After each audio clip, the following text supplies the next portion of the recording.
welcome to Plant a Good Seed, live video podcast here on IBM TV. We're so excited. You guys are in for such a treat. We have Chrissy Key Rollins joining us today. Hopefully she'll be popped in here in just a second. She has got so much. There she is. Hey, Chrissy.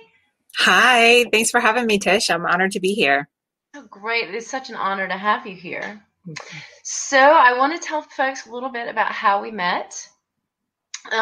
Chrissy, I'll back up just a minute too. Chrissy is one of those folks that continually puts out consistent, real information, not just the surface little, we're just going to dance about this, but you got to do all these other things to get the real treat. So she had this seminar that I was like, oh, I need to do this. It was about social media. And I thought, great. And I drove out, she's in Johnson County, and went out, and then we got there, and there was a little thing because I had a different expectation than what she had. And we stood there for and she came right up to me, and she was like, hi, and she kind of, and we kind of looked at each other for one quick second, and she was like, you know what? I believe you're here for a purpose. We're both here.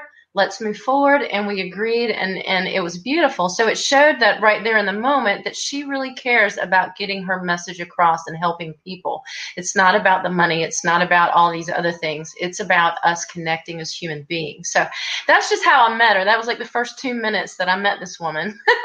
And since then, I've learned that she's so many things, and I've tried to just put some things together here. First of all, I think she's a thought leader.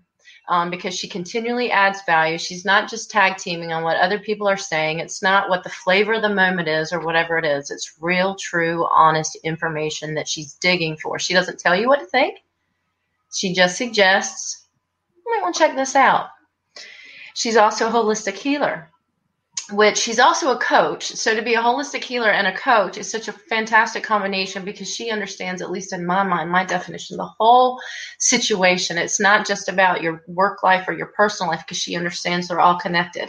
I've had dialogues with people before about that work-life balance. Oh, you can't really have it because it's connected. Yes, it is. One's part of the other and the other's part of the other. So you have to go at it from a holistic standpoint to look at everything that's going on. So she understands energy, she understands the connections, and she understands the space within and without. She's also a mentor and coach, mom, wife, all kinds of things too to add to that. But that, at least in my mind, is part of why I asked you to be my guest today. Well, thank you so much. Yes, I feel like sometimes, we all wear so many hats, and at the same time, we're just us showing up in life and doing the best that we can. So I'm excited to dive into this conversation and hope to bring some good insights. And like you said, I'm never here to tell you what to do. I'm a big believer that only you can tell you what to do. Right. So I extend an invitation just to reflect on life from a different perspective, to experiment with it, try it out for yourself, and you'll know if it's for you or not. And everything that we'll be talking about today, everything that I talk about anywhere that you see me talking, they aren't just concepts that I read in a book and am passing along.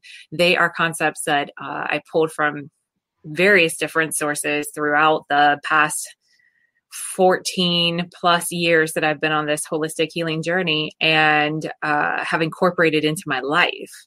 So what I bring to you is the perspective that I have found through integrating these different concepts. And the integration part is really where the magic happens, because we can carry around a bunch of really great concepts. We can pass them around to people. We can throw them at other people.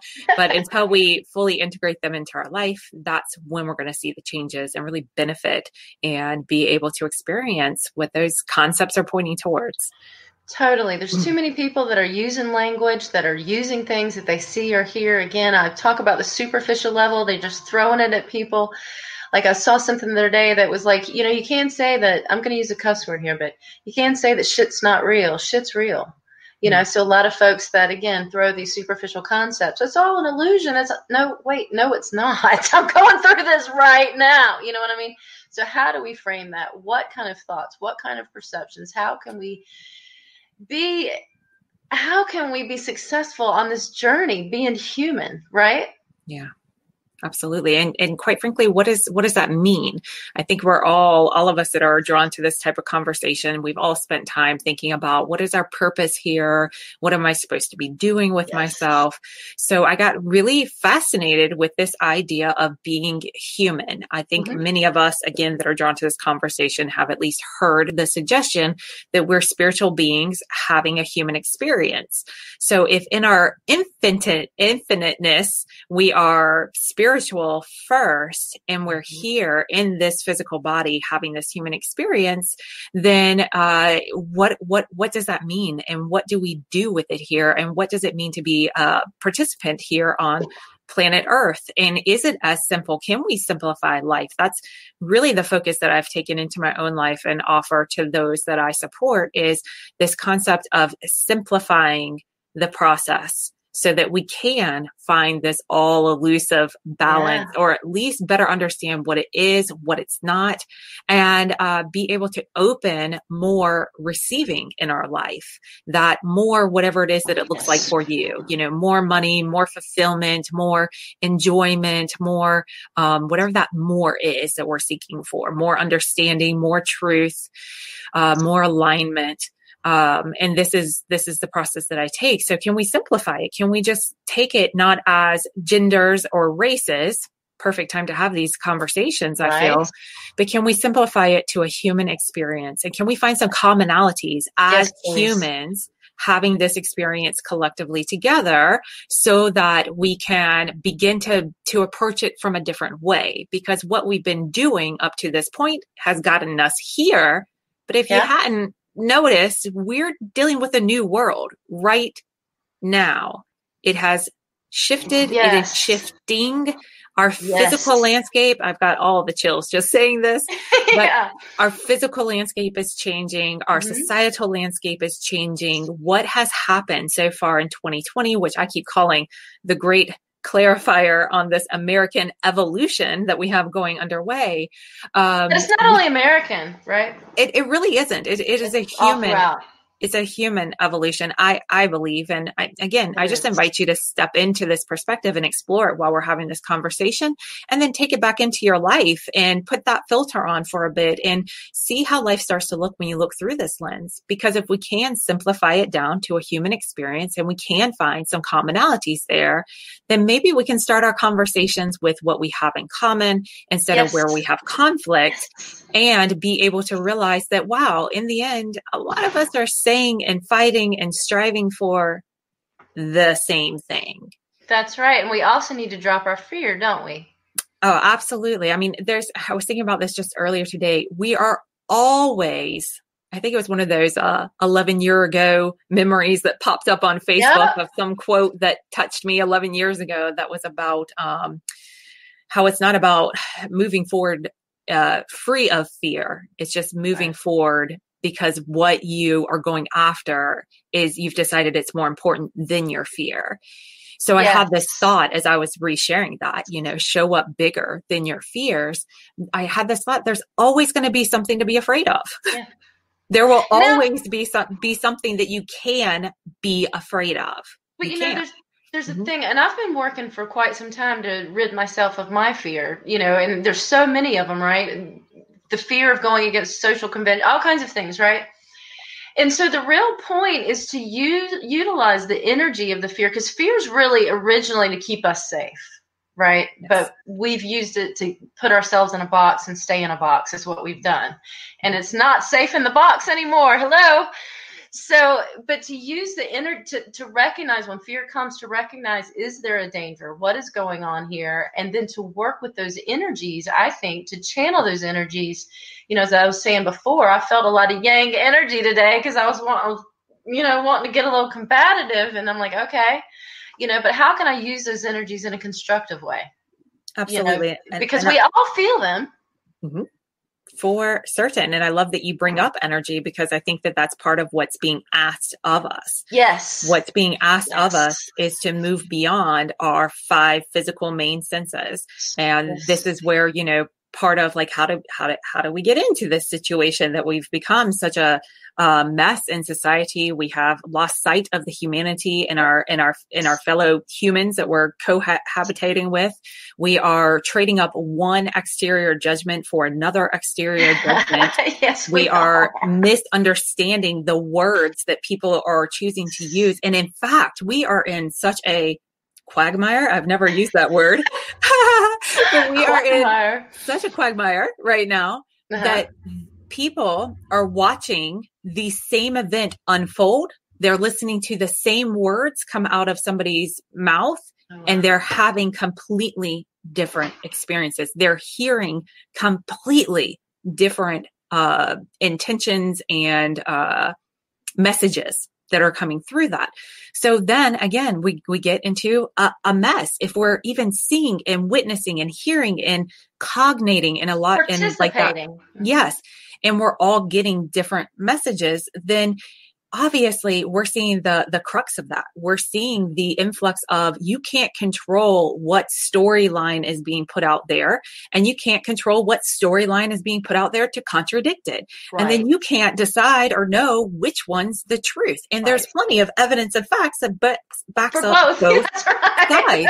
And what's interesting is that we can take that was just said, we can plop that over into several different arenas right now. 100%.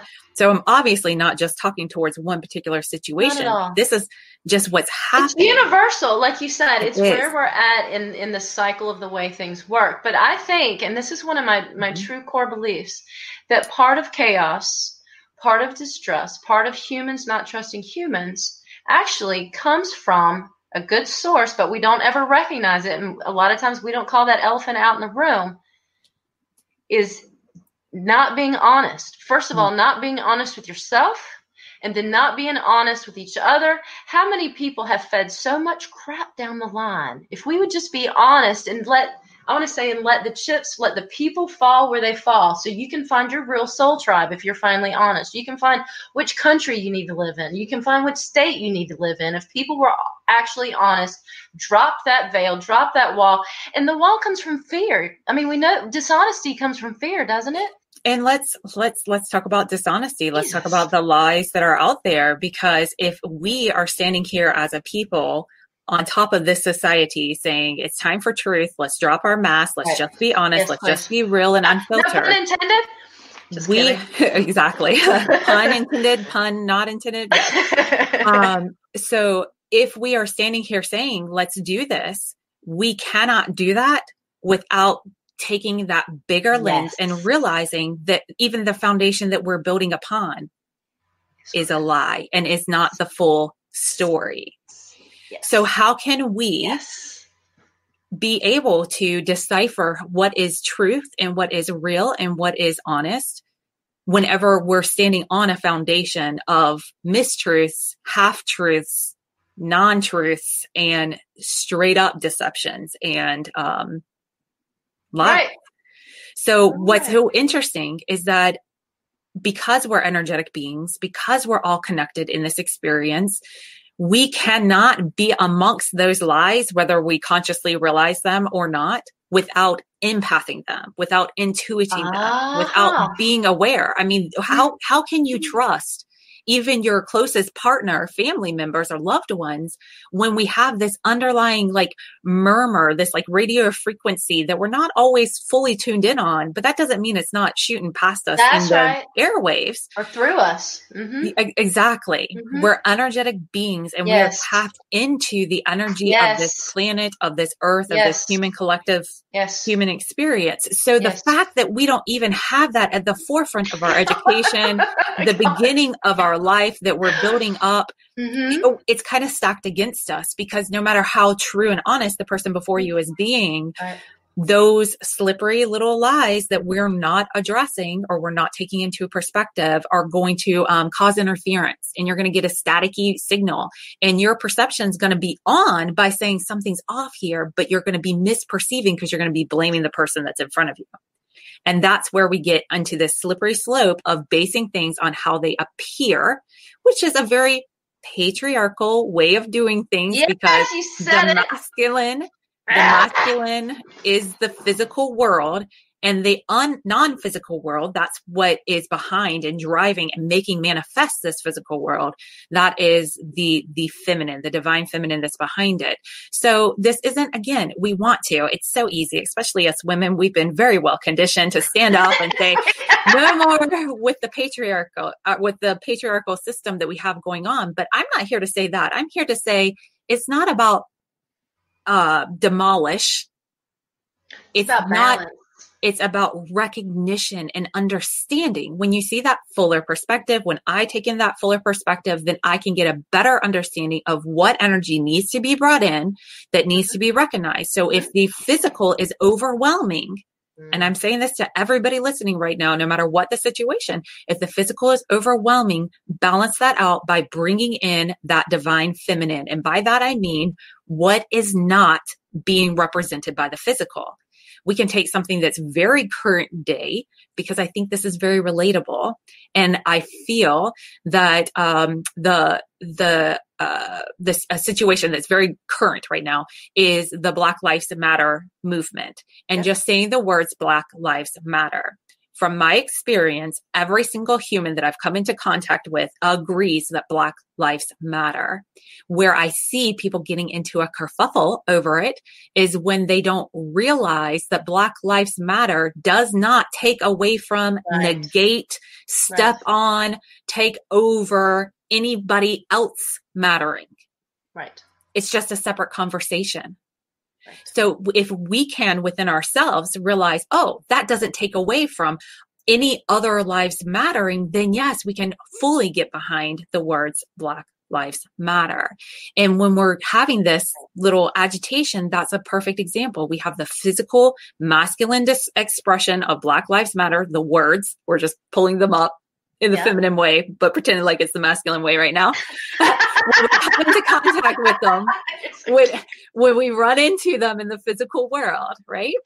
This is what can get triggered within us. Right. So when we can understand what we're reacting to is not what we're seeing, it's what we're not seeing. It's not what we're hearing, it's what we're not hearing. Oh, gosh. Then we can understand what our true separation is and where it is that we need to get back fully reconciled. So you don't have to control what other people say and do. Right. You just have to be aware that anytime that there's that imbalance, you have the ability to pull from the feminine, that unseen world, what's missing from this equation, what more needs to be added, what's not being represented so that it can be balanced. And maybe this is a process that just happens internally. Maybe it's something that you express externally. No right or wrong to this stuff, which is also pretty awesome, but nobody's bothered to tell us that. So we're all scared to get it wrong because we don't want to get the wrong results on the other side. And when you realize that we're living, or could potentially be living, in a totally different process than that, a completely different game than that, you can play by a different set of rules, have a different experience. And it's one that I find to be very liberating, because I can set down my need, or continue to get into check my need and desire to want to control everybody and everything and have everything go exactly my way. And I can instead take a deep breath, settle back a little bit, and begin to understand what it is inside of me that's reacting to whatever it is that I'm witnessing. And I feel like I talked a lot, so I'm going to be silent for a moment. You said so much in that, but I want to go back to, there's Mark. Hey, Mark. Mark. Hey, how y'all doing? I was enjoying the conversation on the backstage and everything, and I was actually hearing so much of what Christy was saying and agreeing and all of that, even though I sometimes think that we do need to change some of the institutional paradigm as well. I know y'all said y'all didn't want to tear down the institutions, but I think about like schools and churches, and so often they are patriarchal, and they oftentimes don't bring in the feminine part of our society. And I actually am one of those people that do believe that we do have both, no matter whether you're a man or a woman, both feminine energy and masculine energy. But I think that too much of our society spends too much time on the patriarchal and masculine side of things. But so I was going to bring that to Chrissy's attention, and I definitely agree with her. But I also wonder, and I was going to ask Chrissy this, I find so many people I know here in the African American community, we oftentimes talk about the way that we code our language and things of that nature. So you're actually speaking to people depending on where you're at. So like if you're in the hood with your friends and everything, you might speak one way. And if you're like in the corporate world, you're going to try to speak that more corporate kind of lingo and things of that nature. So it seems like we wear a lot of masks in society. And I did intend to pun intentionally that time and everything. So how do we unmask the fact that we know that we've got these masks on if we're trying to be as legitimate as possible? Because it sounds like you do a very good job of doing that. But so many of us go in from, maybe not so much now because a lot of the corporate world is in our homes, but in the past, before COVID, we would go from, say, the COVID world to the academic world to the world of the playground if you're playing pickup games, basketball or whatever. So that the coding can change a lot in that. And I know that even in the work that you probably do, you see folks that are always changing their demeanor depending on what situation they're in. So how do you talk to them when you know that they're coming at it from different perspectives? Yeah, such great questions that you bring to the table. And I'm going to touch, I hope, on all of them. So I'm going to first say, I totally agree with you that I feel that our society could definitely benefit from some balancing and bringing more of that feminine aspect to our institutions, to our schools, to our religious institutions as well, for certain. What I also want to say to that is that if we begin to build them, and when we do build them without addressing this societal underlying foundation, then again, we fall into that same thing where we're just kind of masking over a situation instead of really allowing it to open up fully. And part of me always comes back to the argument that what if that's not what we're here to do, to set everything right? What if this is the place that our souls come to evolve through the human experience by witnessing and experiencing chaos and conflict and disarray and injustice? So are we here to make it all perfect? Or would that have happened by now? Because we've had some really amazing leaders that, got these thoughts started long before we came around. And there was a part even in my own journey, thank you 2020 for bringing so much clarity my way, where I realized there's a part of me that really wants to save the whole world. And a part of me is realizing, what if that's not what I'm here for? What if that's not what we're here for? What if what we're here for is to learn how to save ourselves, but not in the way of fear and something's out to get us in self-preservation. But what if it's in a way that brings us back to the fact that, or the consideration again, that what if there's nothing really to fear? And what if we are always safe? So if there is nothing to fear and we are always safe, can we make that phone call to our kids' school that says, hey, I'm not trying to be that disruptive parent, but I'm also not trying to just send my kid into a situation that I'm not fully aligned with. So what are our options here? And is it as simple as just starting a conversation? Is it as simple as realizing, okay, we do use different words at different places depending on where we're at. So instead of getting so caught up in the tone of voice, the choice of words, the body language and expression, all things that we're taught as humans to interpret and that they mean a certain thing. What if they don't? Because I remember the first time that I was the only white girl in an African-American predominant section. I was doing a very expanded talk to a very limited resourced community. And I caused quite a disruption with my words and my youth and my whiteness coming in with these very light ideas. It's very easy to think, I don't know struggle or hardship or what you've been through or what you've experienced. And what I thought was a disruption in a not good way turned out to be, I actually just gained the respect of every person that was in the room. But I'd not been in a situation where people express themselves in that manner. So I had to learn to look beyond the choice of words and to get to the heart of what's going on. So if I come in love and light and you hit me with something that seems like you're challenging me or offended by what I say, I have a choice. I can either reassert myself and grab onto those masculines. Right. I can do the total feminine and, bow back and say, I'm sorry. And, kind of covet my light a little bit or damper it some.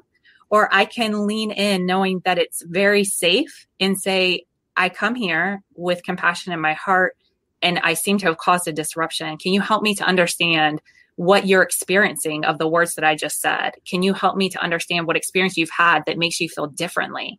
Because what I find is that when I stop pushing my side of things and I open up to better understand why somebody's saying and reacting the way that they are, a lot of times we find common ground pretty quickly. Yes, ma'am. So thankfully, I've had that experience where I've been exposed to different cultures. I've been in different situations where I've seen people react in different ways. So I've just learned to develop beyond what I'm seeing. But if that's all that we have to compare it to are the images that we've been shown, and we're having a conversation about how you're reacting to me and not a conversation about what images you saw presented to you that looked like me before we met, then again, we're only scratching the surface and we're not getting to the underlying issue.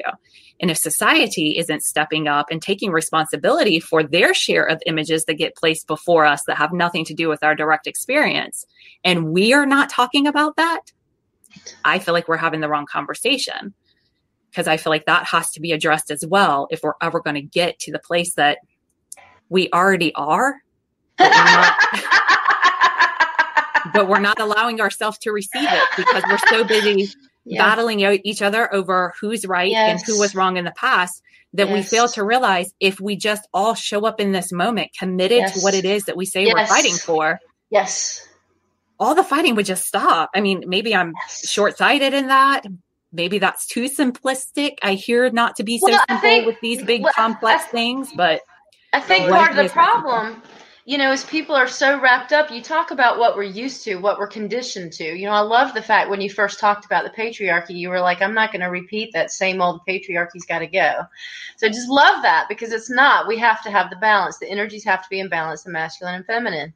But we also have to lean in. And I agree with Mark that our institutions, you know, I was in corporate America for the most part, and it was such a patriarchy, and it does need to change because not everyone is welcome there and not every voice is welcome there.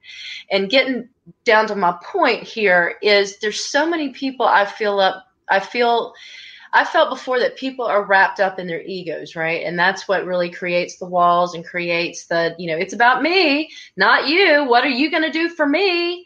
You know, and the whole, we need to drop that whole thing. It's what I'm here for you to do. But the egos and the lies, so I'm starting to see a connection between what you're saying about the previous perceptions, the lenses, the curtains, whatever it is, and the egos, right? It's like almost a chicken and the egg thing for me right at this moment. And now in 2020, we've gotten to this point where the egos and the spiritual world have collided. So perhaps this has always been going on, but now we're all more aware of it because of our connectedness.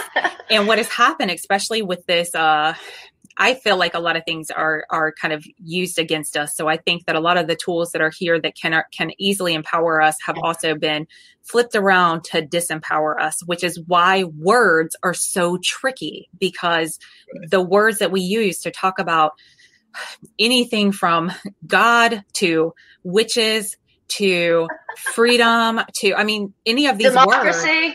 Words, they get these stereotypes and these stigmas that get wrapped around them when there's so much more to all of those things. Oh my gosh, yeah.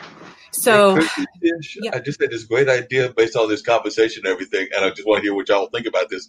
But it seems to me that part of what we're saying is that a lot of the things that we learn, unfortunately, are learned at a very early age, these kind of stereotypes, these kind of biases, these kind of things of that nature. So maybe we as adults should go back to kindergarten, because I think that a lot of times the kindergarten kids have it right, because a lot of those divisions that we're talking about, whether that's gender bias, whether that's race bias, whether that's Democrat versus Republican, whatever the biases are, or even orientation biases, most kids that I know that are under 5 don't really have those biases. They just want to be in the sand, playing with the kids.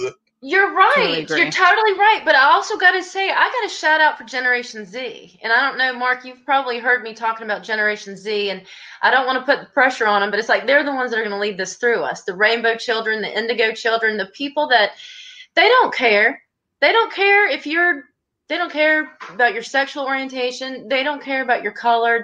Half the time they don't really care about what you're wearing, what your color, what your hair. They don't care. What they care about, and this is what I'm seeing with my son and his friends, they care about what the truth is, in all honesty, and they are digging for the truth. My son calls bullshit on me every day, at least once a day. He's already called it out on me twice today. But because he educates himself, he looks for, I'm like, there are no objective websites. He's like, oh, yes, there are. Here's a ton of, and I'm like, oh my gosh. So they have, for a while, you're like, oh, they're always on their phones. Who was it? Mark, it might have even been you that said, but, they might be walking into street lamps, but they're learning something, on their phone. So I think they too, we can look to them also, because for me as a parent, it gave me so many chances to explore the social convention that I was under. He's like, you're just telling me to do that because that's what you were told to do. Absolutely. I have heard for a very long time that, this next generation is lazy and they're spoiled and they want everything instantaneous. And I'm like, no, they just know better. We raise them better. They know that they didn't come here to do some monotonous, passionless work. I have a whole soapbox that I can stand on about passionless employment and how it's the detriment of our society. And I can also stand on another soapbox about how entrepreneurship and business ownership is our inherent birthright, because we came here to make a difference. And if we all focus on helping each other with what it is that we feel called towards, I really believe it would all come together. Again, maybe I'm just too simple-minded, but you're right. I think it's worth at least a shot to explore it. Because I know that when I get lined up to what turns me on, what I'm passionate about, you can't stop me from doing the work. You can't stop me from studying it, researching it, diving into it, jumping through hoops that I got to jump through in order to get to where I want to go. But you put me down in front of something that I have no interest in understanding, or perhaps just didn't come here to do. There's not enough motivation dangling that you can do to get me going.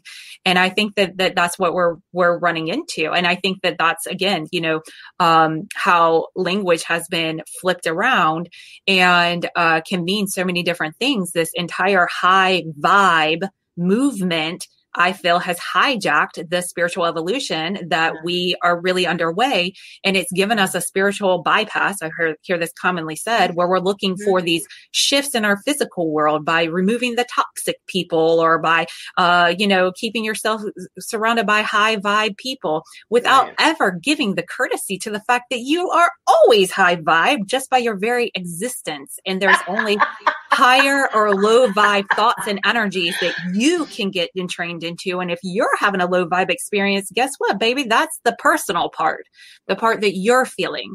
Because like we said, this is universal stuff that's going on right now. So what's happening, that's chaos, that's conflict, even if it's what's happening right in front of your face to you in your direction, that is universal. That is the universal display of the energy that we are purging out of and moving into a different space. So as it unfolds in front of you, it looks personal because you are personally taking it in through your five senses, but it's not personal. That's universal. What's personal is what comes up inside of you. So if you experience somebody else as toxic, maybe their choice of words, their display and movement of their physical body, their tone of voice, the language that they're using is being misinterpreted by you because they don't know how to represent it better, because we're lacking examples of that in our society. And there's not a lot of talk around, support around, or examples of emotional maturity and taking responsibility for your own energy. You're on a roll. Chrissy's on a good roll. I like this roll. Just a quick question, and you actually earlier is so many folks get into, and I'll admit it, I've even been guilty of it as well. I'm glad you brought it up, Chrissy. But what do you say to folks that actually go into toxic jobs, know that they're toxic jobs, but don't know how to get out of it? Because I find that a lot of folks are in jobs that they really don't want to be in, but they feel that they've got to survive. Because a lot of times we get in survival mode, so that's why they go to work. But I can't tell you how many times, like I said, I've been guilty of it in jobs that I've held. I've got friends that are always complaining. One that just recently lost her job and is somewhat glad that she lost her job. But the whole time that we were talking, she was always complaining about the nature of the job and how toxic it was. So what do you talk to when you talk to your friends and your people in your field and everything that you realize are in toxic environments? So I think that the toxic environments is a very big issue. And how do we deal with it, Chrissy? Yeah, absolutely. I think it's a great question. I think it's a real issue. I think that it's a plague on our society, like a real one. Mm-hmm. And, and so tell us what you think.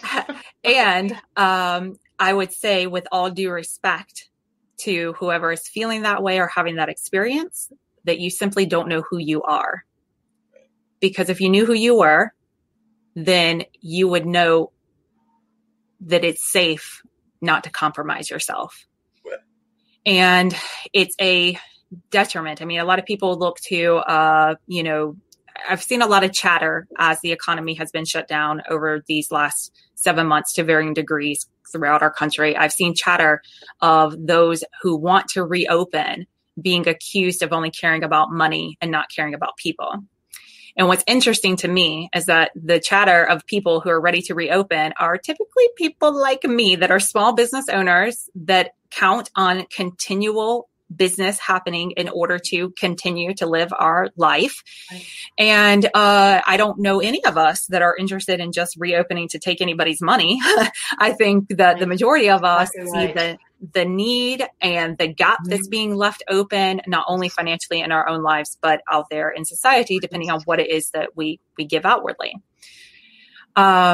So let me pull myself back around to what I'm saying with this. Well, can I add to that? Yeah, sure. But to add to that, what you said about wanting to open our doors, right? You know, I'm a small business owner. I teach Tai Chi. I teach Qigong. I give Reiki treatments. I had somebody come over yesterday for first class, and I think she cried for the first 10 minutes. And when we got to the heart of it, it was because she missed the connections with people. I mean, she had some things going on in her life, but what it really was a connection. So what I find is small business owners, we care about the connection. That's why we went into business in the first place, really. Okay. And whatever our purpose is how we connect. But we want to. I've done business with so many small business owners now, and they care about my business. Amazon never calls and says, hey, they might send you an email, but they actually call and want things to work out, not just for them, but for you. They really care. That's why they're in business. Now, there's some people just for the money, but sometimes you can sniff it out. Sometimes you can't. But I totally agree with the small business owners, and we're not open let's face it, most of us, we're not in it for the profit. Yeah. Especially if you put holistic word in your label anywhere, you're not in it for the profit. And what's interesting too is that 54% of our economy is driven from small businesses, and we actually are the highest employing rate. We are the job force. We supply the highest percentage level of jobs that are out there for the American workforce. And when you think about it, it makes sense because it's not me or you necessarily that's outsourcing to other countries to pay a lesser fee. Not at all. It's not me or you that are doing anything other than offering viable employment for people. Right. So, and who are we hiring? The people in our neighborhoods. We're hiring the people that we connect with, Yes. So, when you look at that, then you also see how it's the big corporations that are asking people to come in and work more hours than what they're going to pay for a lower price than what they really can live off of. And it's that individual who says, well, how much are you going to give me for it? And then I'll let you know if I can do it or not. I mean, that's basically what you do whenever you take a job that you're not totally passionate about.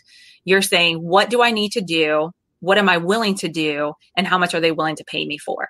And then you compromise. You decide what you're willing to do for what amount and what you're not willing to do for what amount. And because this is so ingrained into our society, a lot of us get trapped into it in a very noble way, in a way that we're pursuing what we feel is the right path without realizing that all along we're compromising ourselves, not just our energy that we're able to bring to our families, because those toxic environments, they suck up your entire bandwidth. And then once you're around those safe places, you are sloppy with those people that are around you because you've spent so much time holding it all together, not expressing your truth, not being able to express your passion. And suppressed passion gets expressed as anger. So if we can stop looking at everybody like they're angry, and especially if we can look at certain communities, certain sectors, certain people that are standing up right now and realize that what that anger is expressed is a sign, a symptom of suppressed passion. So if you can look at someone who is diving in and trying to eat you up in a conversation. This happens quite a bit on social media lately. Doesn't it though? And I post something and somebody decides to jump on me that way, I recognize the fact that they're obviously very passionate. I mean, when else do you compromise your own integrity and set aside your moral character to get a message across than when you care very deeply about something? So if we can recognize the fact that all this clashing is coming from a same line of caring about, ironically, the same things, then we can start to have a completely different conversation. Then you can move from being a victim of your circumstances. I work with people in their relationship, and it's something that I still work in my relationship, to take our relationship to the next level, to use more effective communication, to move out of this place of you need to change who you are in order to not disrupt my world, and to get into a place where we can be our most authentic, express self.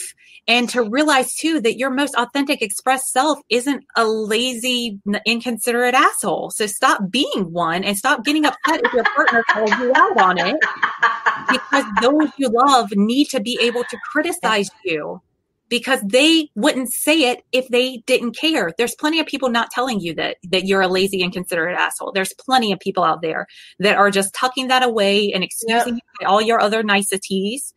And you need people who can say these things to you, and you need to be able to listen without taking it as a personal attack. And you need to be able to know the difference when you're explaining yourself and when you're defending yourself. And right now, a lot of us are defending ourselves when we're not even the ones that are under attack.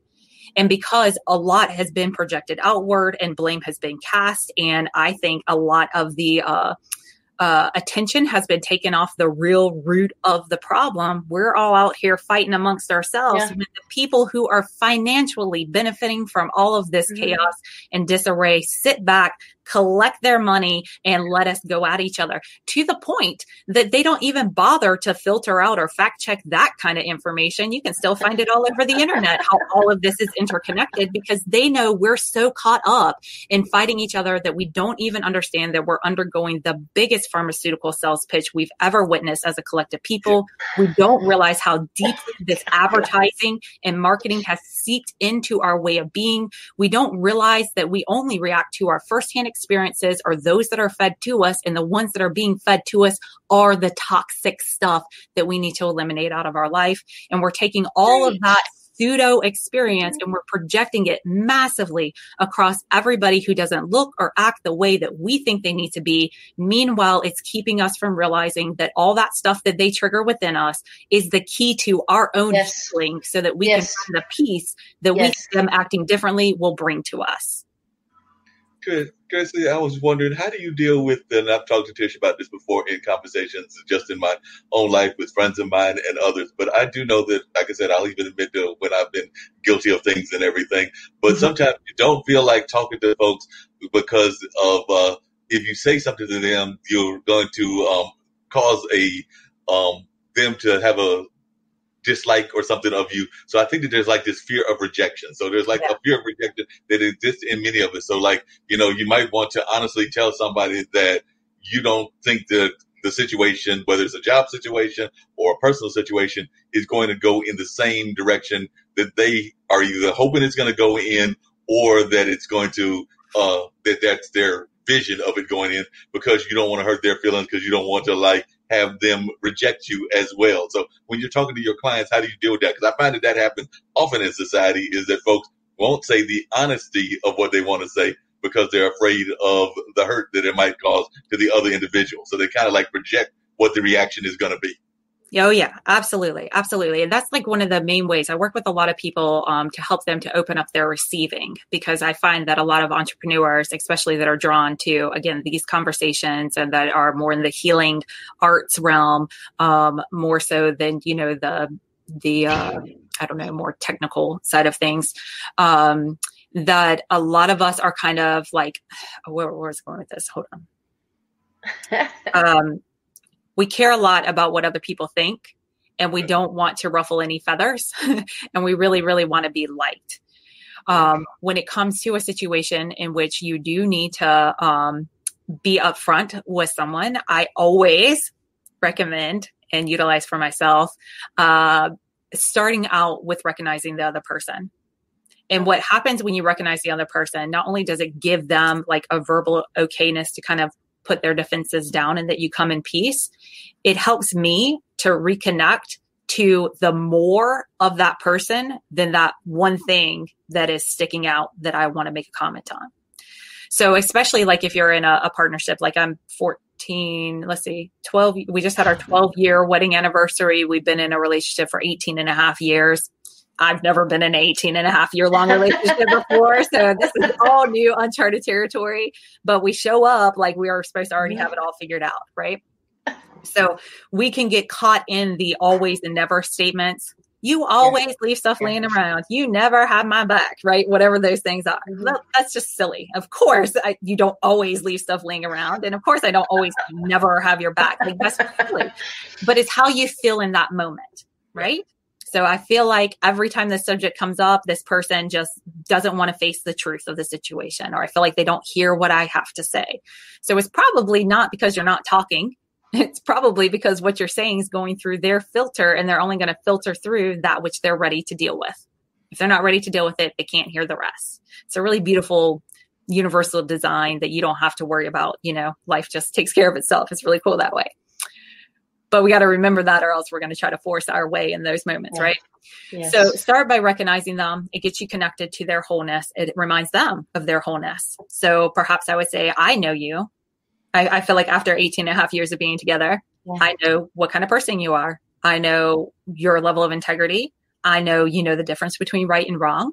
I know that you are a caring, compassionate, amazing person. Facts, right? Mm-hmm. Who's really going to argue that at that point? And they're like, well, thank you. you know, I try, right? Right. These are all facts, and it needs to be sincere. So pull things that are true. And sometimes you might need to get the ball rolling to get back connected to the fact that, oh yeah, this is true. I forgot about all these great things about this person, but these are true. So being that integrity-filled person who definitely knows the difference between right and wrong, would you say how you just spoke to me? Would you say that that's the right way to talk to somebody? Yeah, no, that's not the right way at all. So definitely you should be more forthright and things of that nature. So that makes a lot of sense. Yeah. So when you can do that, recognize that other person and then ask them to help you understand their logic. Yeah. Despite how it may seem, we are not running around with a bunch of dummies. We're not. We're not. We are running around with a bunch of spiritual beings having a human experience that believes everything that they've experienced is the fullness of their life until you realize there's something more. We, in this conversation, have tapped into the fact that there's something more. And we are refusing to get off that path until we find that dang old more that is meant to be ours. That's right. Not everybody has that calling, and we have to honor where they're at in their path. But we're going to have characters like that show up in our path in order to guide us to the more. Because if we're stumbling over what people look like, what they sound like, and we can't move beyond it to evolve the way that we communicate, then what we're doing is skirting our issues and projecting them out on them. And that's why I don't like this whole toxic relationship, get the toxic people out of your life. I'm more about the toxic relation shift. Inside, yeah. So that you can shift into seeing that the toxicity, it's in you. It comes up whenever they show up and they just are them. So you can remove all the rascals from your world, but until you deal with what those rascals bring up inside of you, you're always going to have that laying dormant inside of you. Yes. So not that I ask for rascals in my world, but Lord knows they find me. Yes.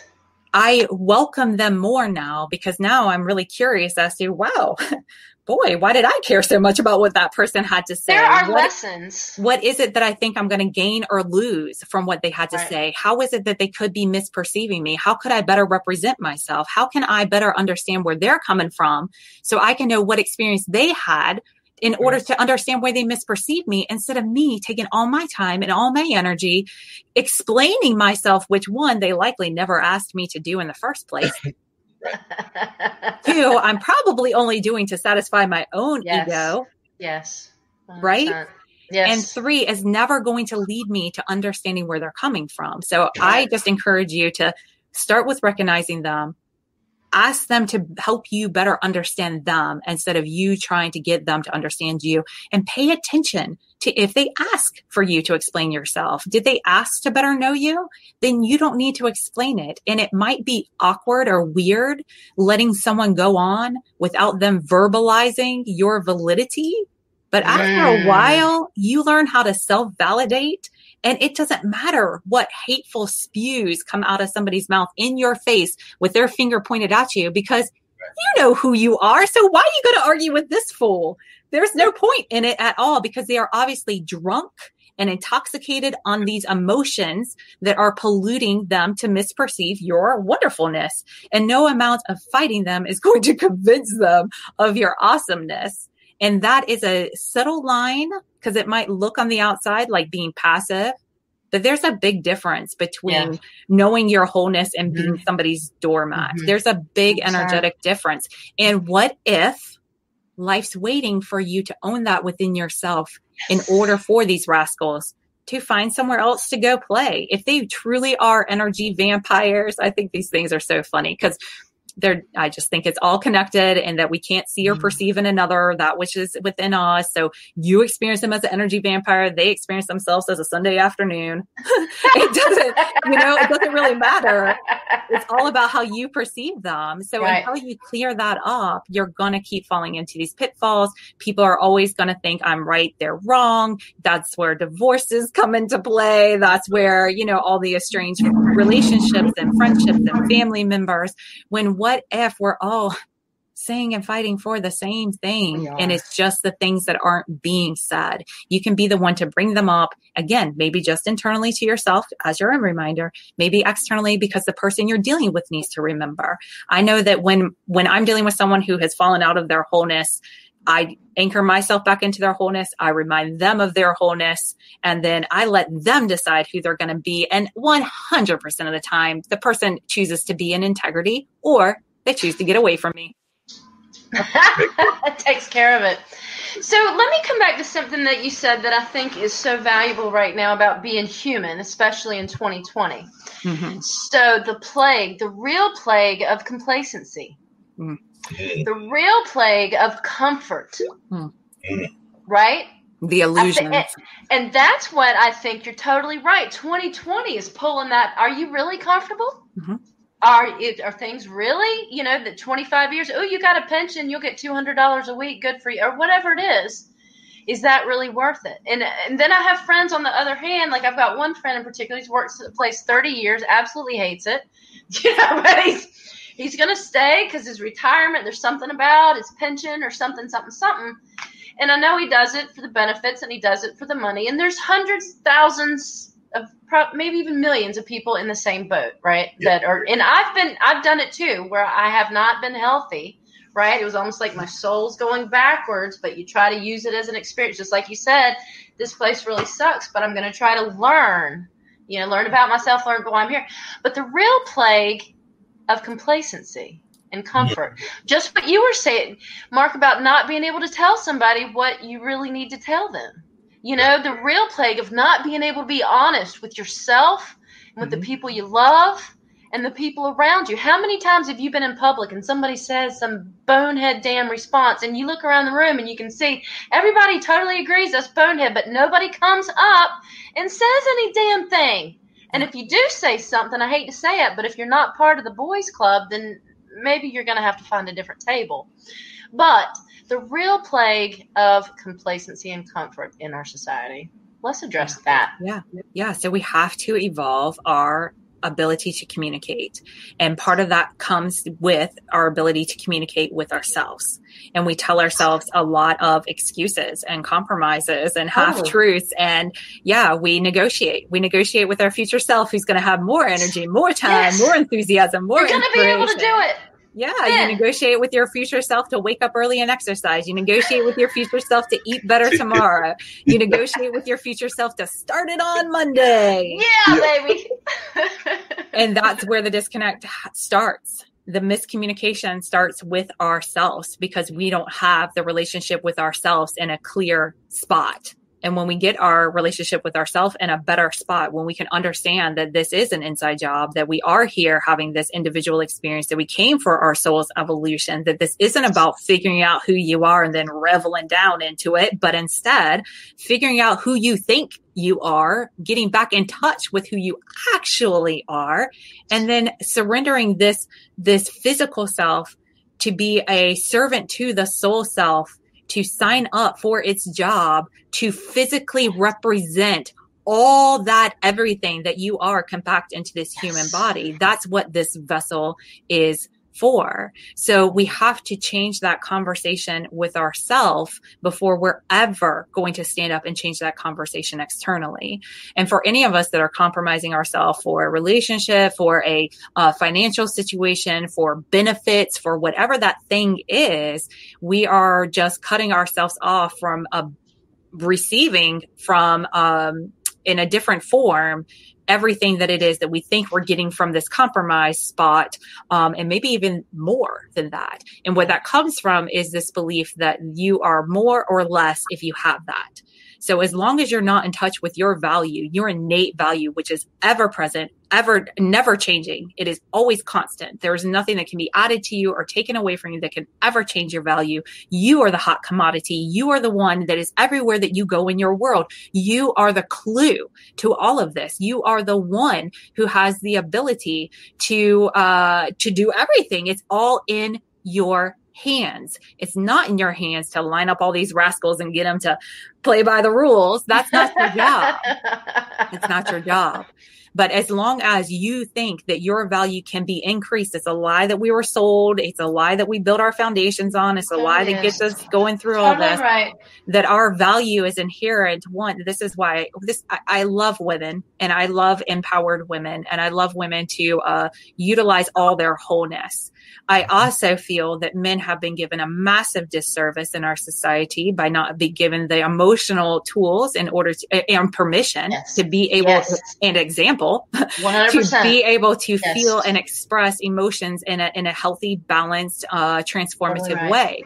So because of your suppression of the men of the world, the women of the world thereby get suppressed in the process as well. So as long as we're trying to liberate women, and we're not even talking about the toxic stuff that's happened with our men, we are, again, just scratching the surface. We're not truly balancing the energy. We're trying to change things in the physical to get a different experience in the non-physical, right? What happens inside of us. Oh, I so go all over the place, but I do just want to bring it all back home again. You're doing a great job. Yeah. I'm totally with it. But I was thinking about what you were saying, because I was thinking about a friend of mine, and we have this interesting conversation all the time because we talk about the entrepreneur world. I know that both of y'all are in the entrepreneur world and things of that nature. And one of the things that we always conversate about is the fact of folks that want to get knowledge from you and they don't necessarily want to give anything back to you. So what my friend Ray calls it is the brain drain, which is another form of an energy and a drain and everything, because he's talking about how a lot of times folks will try to get you to be engaged, share your knowledge, share your experience and things of that nature. And of course, you want some sort of compensation of some sort or another, but you don't get that. And so that's what my friend Ray Pascal calls the brain drain. And he thinks that too many folks fall in that in the entrepreneurial world. So Chrissy, you're our guest. Do you find that folks oftentimes try to get you into that brain drain kind of environment, and how do you deal with it? Yeah. So what's interesting about the brain drain is that a lot of times, like most of these agitations in life, they're self-perpetuated. What? Yes. We think if we show our expertise, our knowledge, our wisdom, that will prove to them that we know what we're talking about, and then they'll hire us. But that's not why these rascals show up in our world. They show up in our world to help us get into check so that we can know for ourselves. And if you're locked into this perpetual overgiving, which a lot of our society is, a lot of our female entrepreneurs definitely deal with this, but I see it, it's kind of a human thing. Then we are very, very good and conditioned into giving. And there's something about our giving that begins to validate our worth. when we can see our outward doings in the world make a difference, therefore we now have a reason to be here. I think that's why a lot of things shift for women who haven't really found their way until they become moms. Now they have something to show, to do, a purpose for being here. I didn't work that way. I found my purpose first, and then I was like, okay, now I got to have a kid too. Like, can't I just play in this world and stay totally selfish for forever? But no, I had to evolve my learning by becoming a mom and open up that whole door.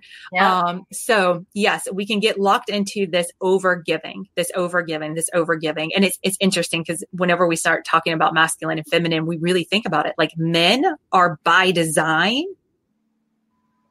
givers and women by design are receivers.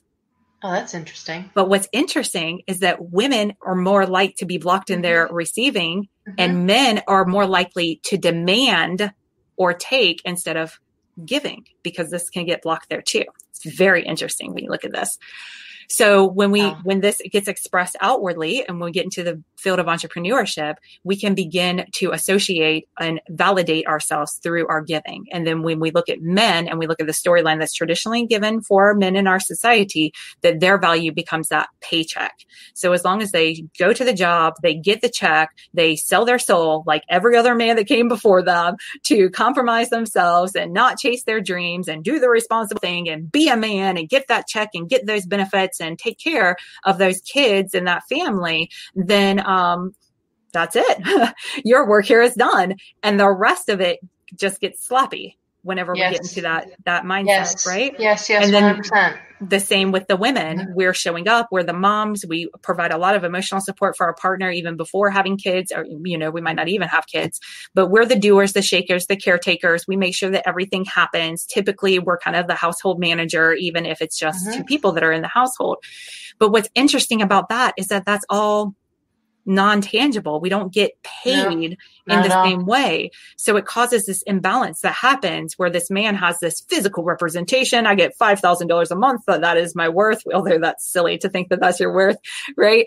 And then we got the women who are pouring themselves out, working 24 hours a day around the clock, but don't have that financial thing, that patriarchal representation, that physical masculine expression of what they've been put out there. So we get locked into this giving, always in this deficit, never making up enough. And men thinking that their job stops right there whenever that check comes through the door, and they don't have any of the emotional responsibility or household. Now, I know some things are changed and some households aren't like this, but I feel like there's still a big imbalance with this. And in part, women need to know their worth and be able to give voice to it. We need to also be able to show how there's value in the things that we do, like sweeping the floor and washing the dishes. And again, I know some men take care of this, and thank you, all those men. My husband sweeps quite a bit. We won't say anything about the dishes, but he sweeps quite a bit. So we have to give voice to these things, and we have to give recognition to these things. We have to honor our men beyond that paycheck. We have to honor ourselves beyond the lack of physical evidence that we're doing anything throughout our day, because sometimes it might look the same when you get home as whenever you left, but it's not because we weren't doing anything.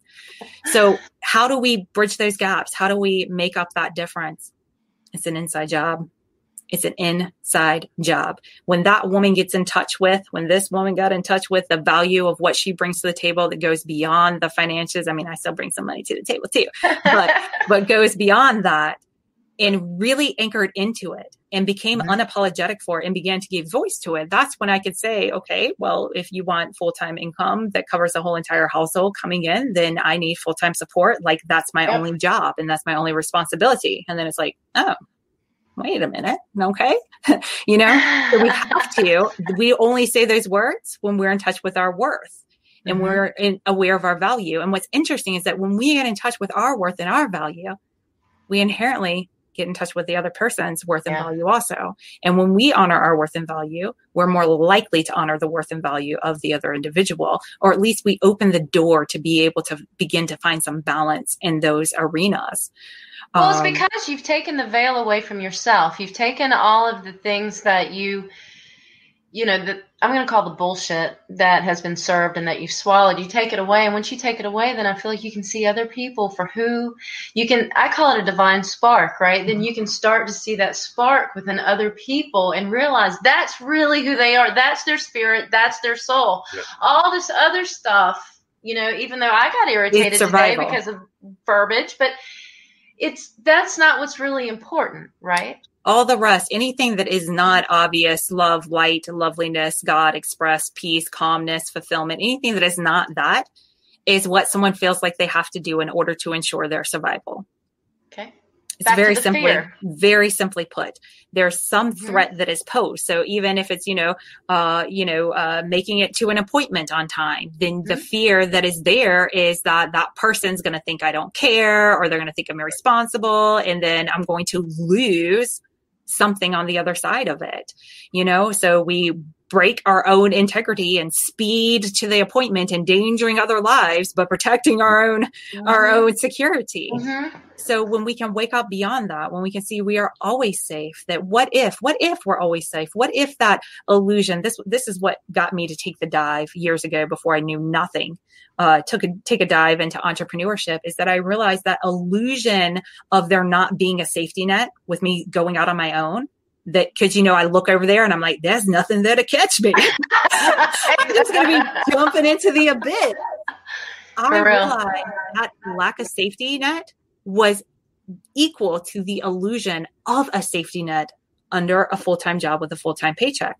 Right. Because at any time, they can stop writing that check.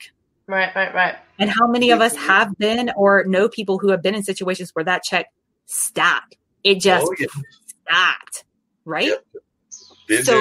Anytime. Not like it. So no, I know exactly what you're talking about and everything. So you're right. So many people fall up into that abyss, as you just called it. But I also was thinking of a lot of times people also use certain terms in order to define themselves and to get their space and to try to tune themselves and get in touch with themselves. Because I know that there's this whole conversation that exists in the social world, and I think it exists in both the entrepreneur world and in the relationship world, which is this concept of space. Because I know a lot of times we hear people talking about that they want their own space. I've been guilty of that as well and everything. Yeah. So, Chrissy, when you're talking to folks and they tell you that part of the things that's important for them is to have their own space, do you think that that's healthy? Do you think that that's something that should exist? Or do you tell them that that's BS? Or how do you talk about it when you hear folks that are defining their relationships, whether that's entrepreneurship, business relationships, school relationships, or personal relationships within the space confines?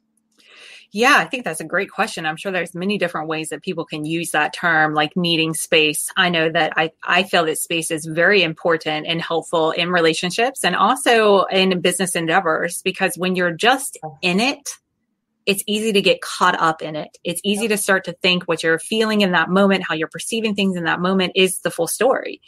But when I take space, if I feel that I can't, if I can feel within me that what's going to come out of my mouth is not really going to represent the amazing heart that I have inside me and the love that I have for the individual that I'm about to say it to, as often as possible, as consciously as possible, that I can get into touch with that, because it doesn't always happen. I mean, hello, I'm an evolution as well. I'm plagued with the human condition, just like the rest of y'all. In the moments that I can catch myself, I will simply say, I'm going to take some space right now, because if I don't, I know that what comes out of me is not going to accurately represent me, and it's not going to treat you the way that you deserve to be treated. So I'm going to take my leave. Now, I also know people don't always talk like me, but I also believe that that's why I was put here, is to help to show a different way to have conversations. Again, maybe these conversations happen out loud. Maybe they happen inside your head. It doesn't really matter, in my opinion, because we all read energy and not words anyway. That's right. So totally. I think that's really what we're going to move into. I think we're going to move past words. We're going to get back into doing more of have more awareness of how much we send information telepathically. Because if I am showing up and I am thinking hateful thoughts in my head, and I don't think that that's having an impact on the loved one that I'm sending those or having those hateful thoughts around, then I'm just kind of fooling myself. And when I woke up to that, when I realized, wow, it's like that saying, there aren't any, the only devils in the world are the ones running around your own heart. When I catch them in my mind, when I catch them running around, I realize, like, wow, that's not helping anything. It's only polluting my own thinking. And it's another illusion that I have fallen into, another survival safety thing that I've put into place in a world that I'm not ever, first of all, going to make it out alive of. I mean, we're not. That's a good point. We're not. At Not some making point, it we're out here alive. until we're done. We're here until we're done. And we don't know when that's going to be. And we don't know if it's going to be a virus or a car or a tree falling or a lightning strike. We don't know what it's going to be. Every year, humans are going to leave this planet. That's going to happen. No matter what is happening out there, humans are going to leave this planet because souls are going to evolve, and everybody has a part. And even the parts that get chipped away from that marble block eventually contributes to the overall masterpiece that's revealed in the end.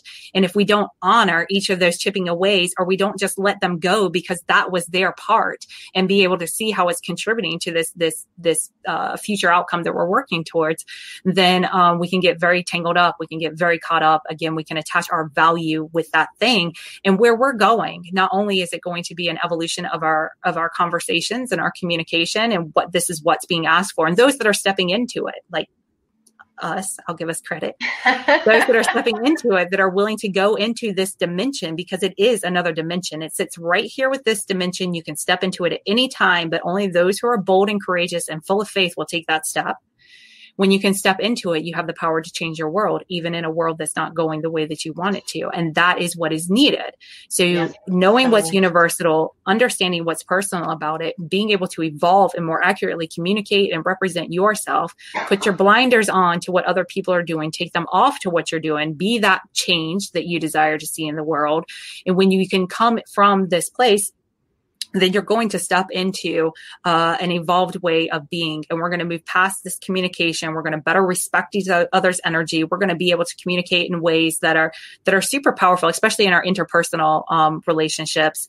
And there was one more place that I was going with this, but it's okay. Well, if you're thinking about that, I was going to let you know that a very dear friend of ours who actually has the show before Tish was joining in the conversation and was making some comments. So Zach was definitely saying that you are so right, Chrissy, and that empowered women are awesome. And he also expressed some care and love for you, Tish, and everything. So definitely wanted to let you know that. And then he said, you ladies are spot on. Thank you for the truth. So definitely he was letting folks know that. So while you were thinking, he was definitely sharing that he was watching and was definitely finding that y'all were telling a lot of very true statements. And I would agree with you on that as well. I was actually glancing off to the side because usually, this is just me having a little bit of a comical moment here and everything.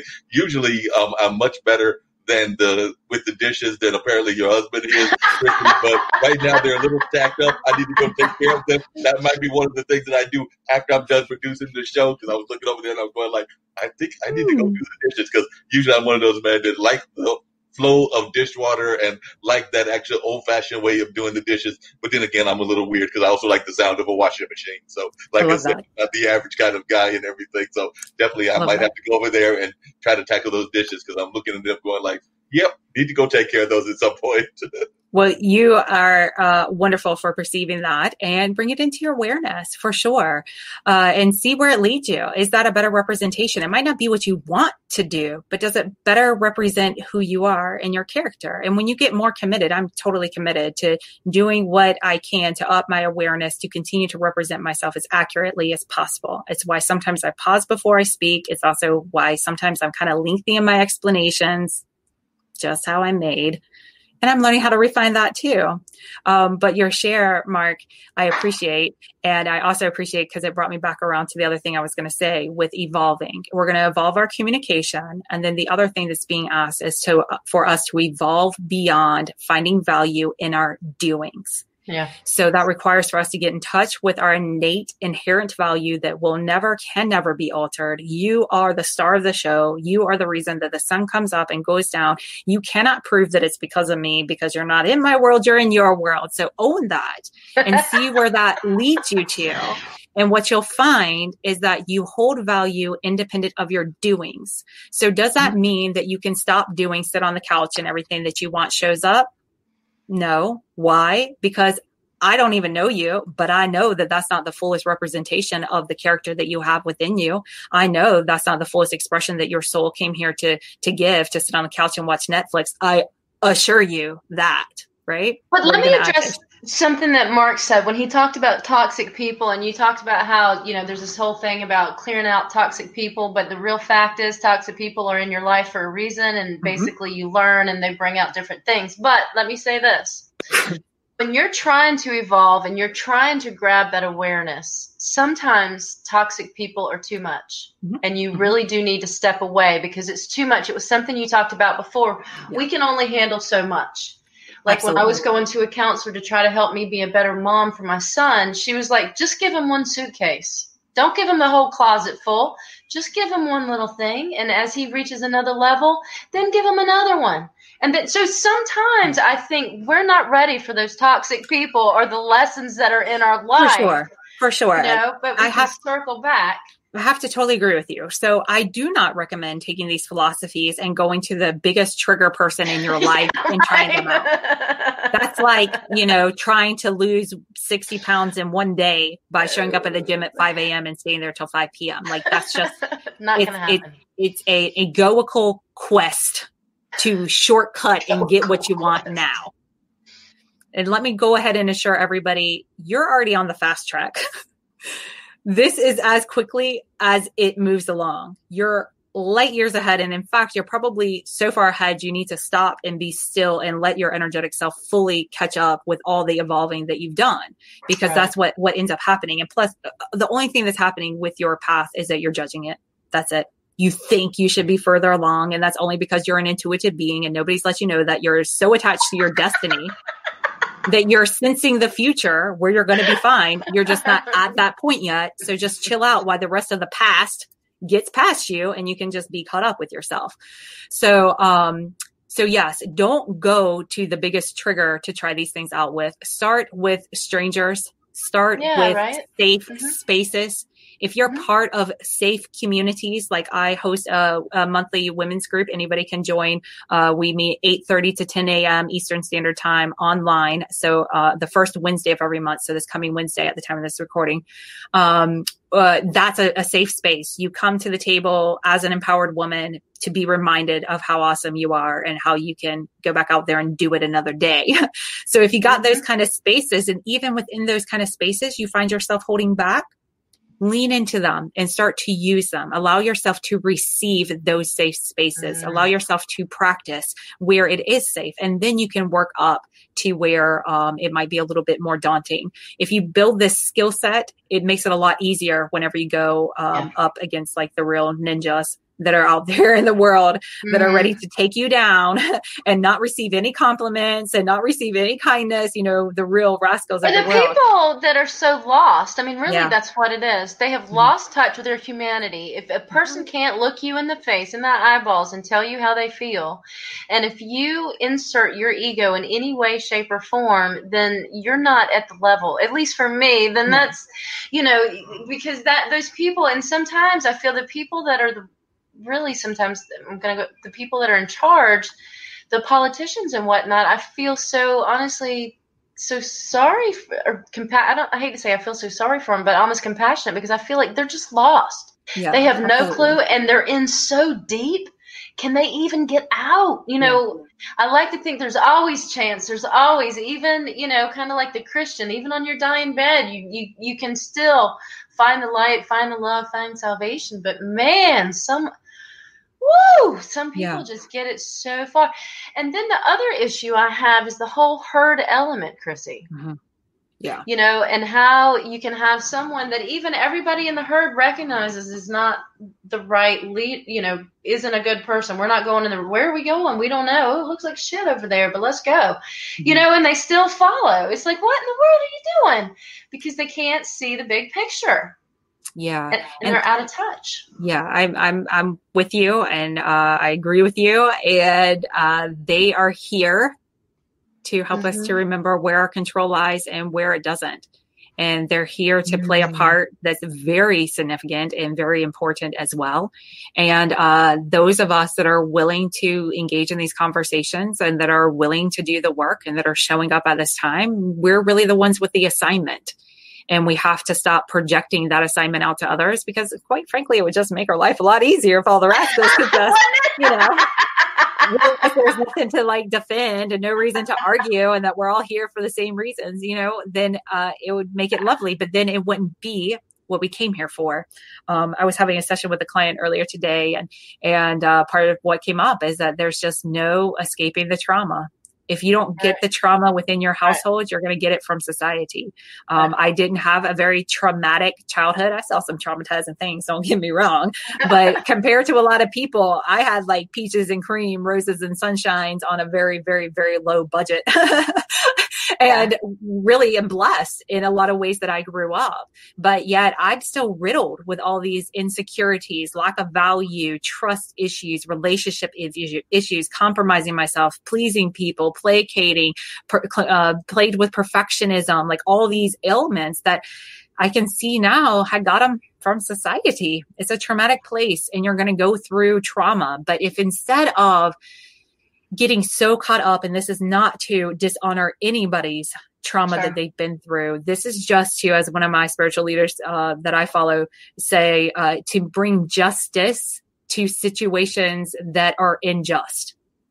Like we can't bring justice to everything, but we can make them just through what it develops within ourselves. And this whole idea, this is where, where I was nodding to earlier and talking towards women, nodding towards talking towards men, and really nodding towards talking to any human on this planet, but definitely within different races as well.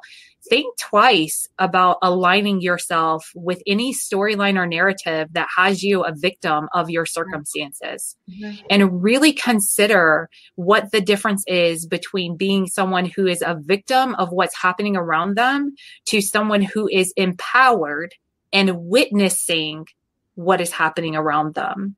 Because I know within my own relationships, when I shifted out of the one who was overlooked, neglected, unrecognized, not valued, run over, when I stopped looking at myself from this perspective of why is this happening to me? And why do you have to do all this stuff to me?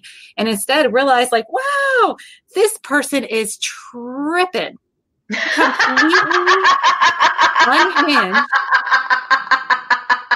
And all of that energy is just being directed towards me. Right. Now I can have a legitimate conversation. I am engaged with all of my faculties in my own empowerment and the resources that we have by divine right to make change in this situation that goes beyond that patriarchal 3D display of changing things in the physical, address the energy of the situation. And instead of putting on my weaponry and getting into battle, I can just simply say, wow, you're having a moment. Would you like some space? Shall I take some space, or do you want to take some space? And then if they say, no, I don't need any space. And you say, well, the way that you're speaking right now was just so not who I know you to be. So until we can get back to that, maybe we should have some space. And what I find happens from there is that person will either get themselves into check so that they can still control and have what's going on. And no, I'm not the problem. I'm here. Or they'll totally blow up, take their own space, fizzle out their own fire. But regardless if you started the fire or they're blaming you for starting the fire, don't add fuel to it. Because when alcohol ignites, when flame accelerant ignites, it only goes for so long before it goes out. And when we can remember this, instead of being like, well, you're the one who triggered me, or you're the one that's toxic, or here's how I'm right, or you shouldn't have said, and we can just put down that battle, that's where we're headed. That's what is needed in order to hold the space for the healing that is already underway. We're like birthing forth a whole new world. And the more of us that can wake up and kind of be a doula or a midwife of this process, instead of, saying it needs to look a certain way, I think the easier it will be for all of us. But most importantly, the easier it will be for you. And quite frankly, take this for however you want to take it. How I'm doing is really my top priority, because in my 41, almost 42 years of life, I mean, as far as I can remember, and definitely not in my adult life, I don't have people showing up saying, Chrissy, how are you doing? Anything I can do for you? Are you having a good day? Can we make your day better? How can I help your mind feel better? What can we do to ease your mind? Can I get you a little something that you need? That doesn't happen. That's an inside job. And if we don't grow up, allow ourselves to emotionally mature and start to parent ourselves in a compassionate, loving way that maybe our parents should have, but maybe didn't, but we can make up for now through loving ourselves in that way, then we understand that part of being a loving, amazing parent is also getting your ass in gear and making yourself do some things. But the more that you sync up with this idea of being all of who you are, and the more that you can understand that, and if you need help navigating that, reach out to me or somebody who speaks in this language. Will help to show you the way. I mean, I've created or identified over the years a 12-step process that I take people through now. It's holistic restoration. It's what I've named my business after before I even knew that there would be a 12-step protocol that came from it. But that's what I do. I take you through those 12 levels so you can understand what each part of it is. And anytime that you get tripped up, tangled up, you just work your way back down to that point that you started to go off kilter, and you get right back on track again. It makes it very simple. It allows you to weed out a lot of the noise. And Tish, you talked to this earlier too. Sometimes we do need to distance ourselves from the symptoms, or get the symptoms quieted down some before we can really address the underlying disease and the root cause of what's going on. And this is like the heart of holistic philosophy and most of natural healing, is that managing the symptoms only does so much. I could say a lot of things about what it does, but we are all aware of what's happening in our world right now. That's what it does. But when we show up and we only try to address the symptoms by changing the way that people talk out in public, or what they wear, or how they represent themselves, or what groups are allowed to gather, or what's okay or what's not okay, that's all symptomatic. And when we get to the heart of it, when we get to the root of it, then the symptoms take care of themselves. They cease to exist. And it's a pretty miraculous thing whenever it happens. You know, if you're dealing with physical health in your own body, it's why I moved past massage and got into the energy work and eventually the emotional work, and then brought it all home so that we don't address something in the physical without looking at where the imbalance lies in the emotional and energetic. Because I can push your tissues around all day long, but if you're still running off the same operating system that's causing the same thought process and the same habitual habits, your body's going to show the same exact physical symptoms over and over again. So there is help. It is helpful sometimes to manage those symptoms, get them a bit at bay, distance yourself a bit so that you can move your healing forward. So that you can be more whole and less likely to kind of stumble moving back in. But once you really work on that foundation, which is why I start people with changing the way that they self-identify, changing the way that they love themselves, the way that they value themselves, and just start a healing process of really cultivating a loving connection with yourself, which for some people, and probably even some people listening to this, that's a pretty foreign notion out there for our society. It gets into those realms of narcissism and egoism, but this goes beyond that. This is getting in touch with your unseen self, and honoring and recognizing the one that's been on this journey all along with you, that internal one who has been with you all along, that has been consistent, that has never left your side, that, you know, might have varying degrees of how it feels about you or how it expresses it. But most likely it talks to you the same way that you talk to it. Yes. Yeah, but you look because at that. Wow. Yeah, you just got so much that you're saying that is so truthful and everything. And even what you were talking about in the sense of all of these things being a pandemic and everything, because I've had the pleasure of talking to people. And of course, the network IBM.TV is a global network. And I've seen a number of these issues that are not just here in the United States or in North America, but they're throughout the world. Because I know that I've got a friend that lives in California who's from Pakistan, and a lot of things that you're talking about, she also finds in her society, and I've heard this from people in some of the African societies and Australia and a number of other places. So it is definitely something that is impacting us throughout the world and not just here, unfortunately. And that commonality, what's the common thread there? I heard you name a bunch of humans Yep. humans that are going through this. And if we can just redefine what this human experience is, or let me say more accurately, when I redefined what this human experience was for me, when I embraced and took a deeper understanding to what it means to be empathic and to open myself up to this concept that we're all empathic beings, and that those that display the more heavily narcissistic tendencies are super empaths that have been so inundated with this energy that they're in full on survival mode, then we just open up a completely different conversation. We can navigate things in a totally different way. And to me, it just falls more aligned with what I feel to the core of my body to be truth in this world. And what I love the most is that we can test it out. And what's crazy is that you could test out all this stuff. If you put on the filter of everybody's an asshole, you're going to have that experience in this life. Yeah. So why not experiment with the fact that we're all miraculous beings and see what happens if you don't believe anything other than that? And when something other than that presents itself, you use your time, your energy, your focus to undo the mystery, to be a little love detective is what I often call it. That's what I feel like. I'm a love detective. I look for God and I don't stop till I find it. I don't stop. I don't look for the reason. I don't look for the justification. I try my best not to make a survival plan for the other side. I do my best to stay connected and to find how could this be God refining my character? How could this be evolving me? How could this be showing me some hidden wounds that I didn't know that I had, or that I had been so busy defending myself from that I never even stopped to question why I'm doing what I do, because I'm just running off the fact that I know I'm a good person and I got good intentions, and I'm allowing that to let myself off the hook of evolving further. And for us that are on this spiritual path, that's what I feel like is needed. It's time to learn how to just be instead of do, to understand our value is inherent and will not be changed and altered. And quite frankly, if you're tired, stop doing it all yourself and let the universe come and lift you up and support you. And the only way you're going to do that is by risking setting some of this stuff down, getting more honest, risking losing something. Like that is the best thing that I can encourage anybody to get to, a place where you realize you have nothing to lose. You have nothing to lose. Not in any situation, even if it appears that you have something to lose. I assure you, if that evolves out of your energy field, you will have something better, bigger come into place. And if you're having these repetitive cycles, maybe get some people out of your life.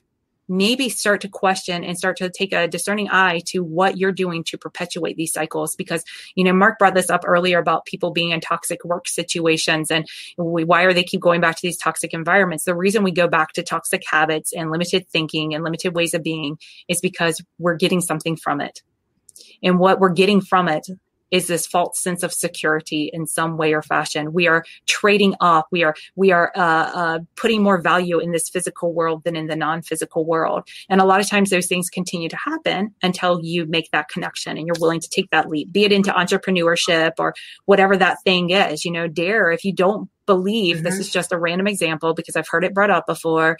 If you're working at a minimum wage job or a job that isn't exciting you with the amount of money that you make, and you're making compromises like that go against your beliefs, like if you don't believe that masks are helpful and you don't believe that you should be wearing one, but you still put one on every day for your job that you're compromising yourself for, really think about that and think about the energetic misalignment with that, and allow yourself, you don't have to jump into quitting your job. I'm not telling you to do that, but begin to contemplate and dream and to allow your imagination to go in that direction. What if I said I can't do this because it goes against the very core of my being?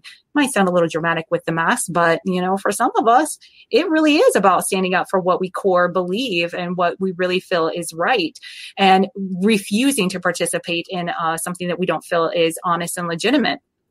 For some of us, I'm not trying to say one way or the other, right.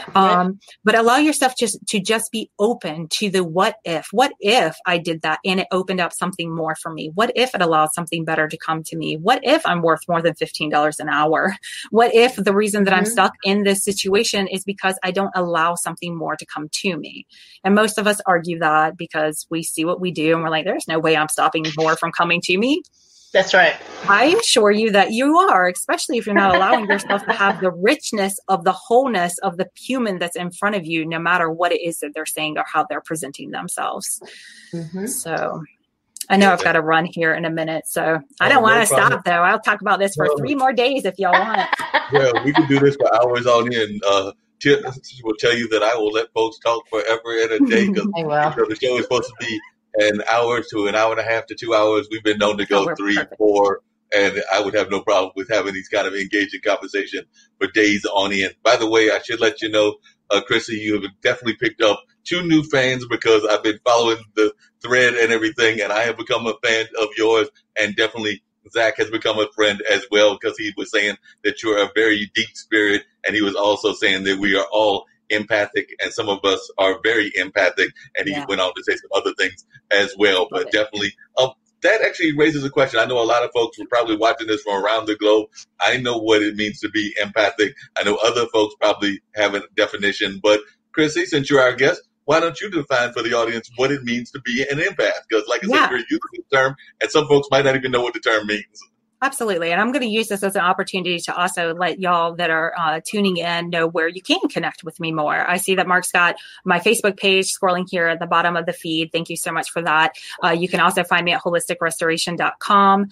I have a brand new Patreon page that I just got started. So anybody who wants to support this message getting out there into the world and also gain some support in return, definitely head over to Patreon. It's under CK Rollins, Rollins. And you can plug into some behind the scene videos that I add there, some more expanded in-depth information that I share with my patrons there. And you can also take a deep dive there, and you can plug into a level of support where you get a monthly course from me, as well as being part of my holistic healing circle, and just tons of benefit there. And one of the courses that you'll get whenever you join at the highest tier level is the Empathic Healers course, which I offered in the fall of last year. It's definitely my highest, most requested course that people always want me to do again and again and again.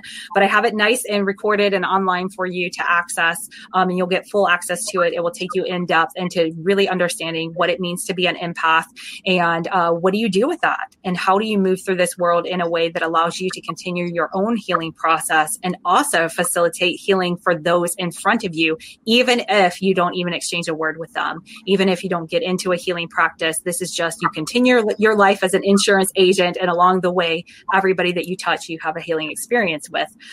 So definitely check me out on Patreon. Find me on Facebook. I'm on Instagram as well, and check out my website. And I'm also on YouTube. I make a lot of videos and plug them on YouTube, but I'm trying to move everything over to Patreon so that you can get the most in one spot there. And I also have an Awakened Intuition workshop series that's underway right now that happens the second Saturday of each month that y'all can plug into. We do it live here in Raleigh. So if you're in person, you can come in person, or if you're at a distance, you can plug in. Even if, you're just at your home in Raleigh because you're not going out, that's okay too. You can plug in online. It's super affordable. And I'm taking you through a series of different modalities that you can tap into, different tools that you can work with to help you to better understand your intuition. Next Saturday, we're going to be talking about healing crystals and gemstones. Wow. In November, we'll be talking about astrology and how you can use that to help to better understand yourself and other people. Last month, I did an introduction to the chakra system and energy balancing. So if you join through Patreon at the second tier level, you get access to the past workshops, and the future workshops are included at the second and above level.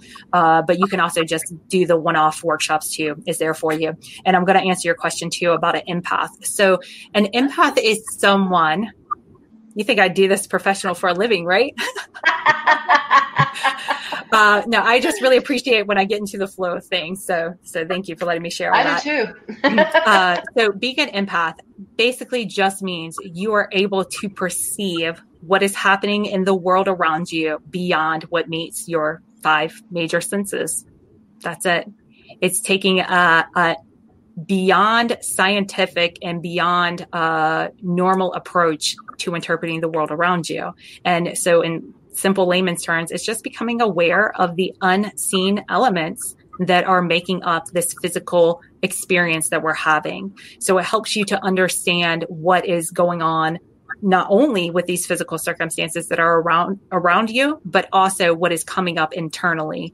When I got into business coaching and helping other business owners find their way in this business world who don't self-identify as business owners and aren't money hungry and don't have that intestinal fortitude to knock on all the doors and go through all the rejection. When I started talking to business owners about the steps that were needed to move their business forward, I quickly realized that we can talk about actions all day long, but until you have the internal mindset and alignment happening, you're not going to show up. You're not going to follow through. You're going to judge how you're showing up or not showing up. You're going to have cycles of procrastination and self-doubt. And when you understand how to energetically align, you'll find that even aspects that you don't enjoy about your business, you have no problem doing because you're starting from a truer point. And a lot of people get into business because they're trying to gain something. So even that, now you can start to see, given our previous conversation, that if you're not in touch with your inherent value, if you think there's something more for you to gain or to prove your worth out there, you're going to have a very hard time in the entrepreneurial field. And especially if you're conditioned into this overgiving mentality, and all this stuff is super subtle. It's easy to think, oh, that's not me. I remember the first time somebody said, well, it's the stories that run in your head that keep you from taking action. I was like, dang, people got stories in their head. I'm glad I'm not one of them. Energy is always so subtle, and people don't pick up on it.